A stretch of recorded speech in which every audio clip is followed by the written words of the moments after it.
Woody Check It Dempson. Check it out because my main man Orbs. Now, we all know Drake is the buttermilk biscuit rapper in hip hop these days. And to be honest, man, we've seen him going through many phases. Now, some people want to just say that Drake is naturally progressed, or he has progressed from making songs like Best I Ever Had to making songs like Worst Behavior. They want to believe he's that creative. If you want to believe it, that's completely fine. I like his music nonetheless. Now, actually attributing who inspired him or who influenced him or who took part in creating these songs alongside Drake, now a lot of people aren't that liberal with giving the credit, okay? Now, here's the thing, because he just put out Hotline Bling, he put out a video, right? He's doing the video, he's doing all type of shit. Now, people are saying, yo, damn, we didn't really get it, but yo, you kind of ripped off Drum's song, Cha Cha. Now, if you guys don't know, Drum has a song called I Like the Cha Cha. A lot of people have thought that it spurred or inspired Drake to create Hotline Bling. Some of his fans are still in denial. But Fader today re-upped a conversation with Drake where pretty much he kind of admits it. Now, I'm going to read the quote, what he said verbatim, then I'm going to explain it because he said this. When asked about, wait, hey, listen, man, you kind of did what you did with like Sweeter, man. You kind of did it to Cha Cha, right, with Hotline Bling. Now, he tried to equate modern rap to dancehall. Now, I'm Jamaican. This is a specialty of mine. Vybz Kartel is my favorite artist. Listen, never mind Drake. Drake is cool, but the world boss, Vybz Kartel, is the GOAT. Okay?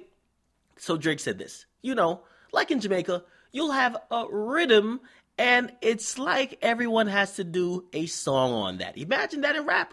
Or imagine that in R&B. Imagine if we got one beat and every single person, me, this guy, all these guys, had to do a song on that one beat. So sometimes I'll pick a beat that's a bit like sunnier. I guess that's the word you use, sunnier than usual. And I just try my hand at it. And that's kind of what Hotline Bling was. And I loved it. It's cool, and I've been excited by that sort of creative process. Now, we keep hearing a couple of things from Drake, right? This creative process where it's not like other rappers, right? Now, Drake kind of blends everything in. Listen, Drake, one day Drake is a motherfucking Puerto Rican. The next day he's like a UK roadman. Okay, the next day he's like some Jamaican like Don. Like, he's all over the motherfucking place. We don't know what he is. Okay, and the next day he's like a motherfucking Arab working at 7-Eleven. We don't know what Drake is at times, okay? He's a motherfucking shapeshifter. Now, some would say that's a culture vulture, and some would just say, hey, that's just somebody that's well-cultured, okay? Now, as far as what he said, that does happen in dancehall, right? In dancehall, if you guys don't know, it's driven by the producers. The producers come out with the beat. They make the beat, and rather than sending it to one particular artist, most of the times, what they do is they send it to a bunch of artists, and it's called a rhythm, okay? Because the way how Jamaican DJs, how they play music, is that they play by rhythms. When there's a hot beat, they play all the hot artists on that beat.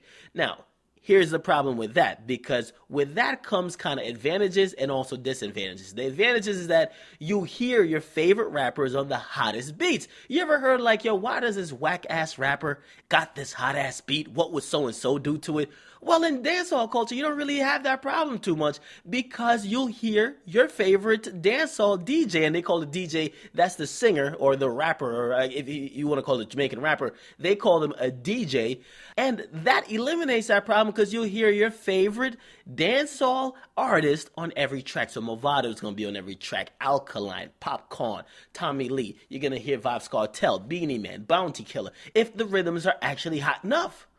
Now, the bad part about that is that for smaller artists that are coming up, they kind of get squeezed out because once a person like Vybz Kartel, once Movado, once Alkaline, once Popcorn actually hops on that particular beat, if you are a younger, newer guy that made a song to that beat, it'll never get heard because the DJs really won't spin it. Now, it does help you in some sense because maybe people will find your record while finding everything on that rhythm. So it kind of helps and it doesn't. Now, it's definitely a fine line.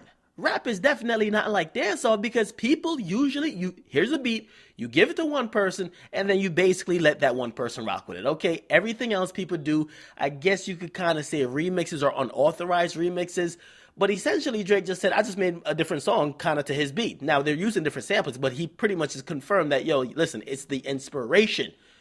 Now, in that term, and if we're thinking about it like Drake just described it, there's not a problem, right? There is not a problem because he didn't copy it. He made his own song. Yes, he might have been inspired by the beat, but he made his own song.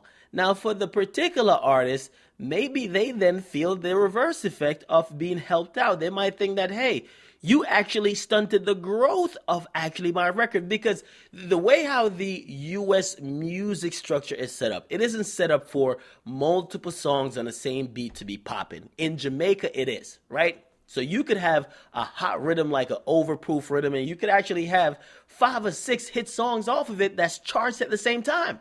You don't see necessarily 2 different songs chart at the same time that has the same beat in the US. So this is completely different, but this is part of this whole Drake. He's redefining the game. He's changing the whole quote unquote creative process. And because of that, he looks like he's completely switching up everything that people usually conventionally think that was the status quo, and he's going with something new.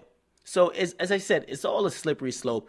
I'll give Drake credit for his effort to kind of reinvent the rap game or the process of how people create music, but you also got to keep in mind that most of what he's doing is also to maintain his brand up front. Okay, he's big right now, but he got to keep producing hit records. What's the easiest way to produce a hit record? If you are probably like, not saying he's running out of creativity, but he's done a lot of stuff himself. Now he got to find the new hot waves and he blows them up. As I said, Drake's like World Star. Right? World Star finds the new hottest video, blows it up, and you might think World Star got the heat. No, they got the attention, and they're blowing up the person that got the wave at that particular moment. So, hey, you guys be the judge, man. It's a very slippery slope. Drake will never speak on it in length, right? Never in length where everyone's satisfied, and no one's really questioning him in length to actually get satisfaction. So get a comment, you guys like, definitely subscribe. But he compares it to Jamaican dancehall. In some sense, he's right, and actually he's kind of right with it. However, I will say that it means he would have to have gotten consent from the producer, because the producer picks. In Jamaica, like, the producer is the guy, okay? More than the artist is the producer. The producer picks who gets on his beat. And if you don't get on his beat, because the artists don't put out the music themselves, the producers put it out, and you'll see like, hey, whoever, like Steven the Genius presents something rhythm featuring these artists, okay? So you guys be the judge. Get in the comment box, make sure you guys like, definitely subscribe. I'm out.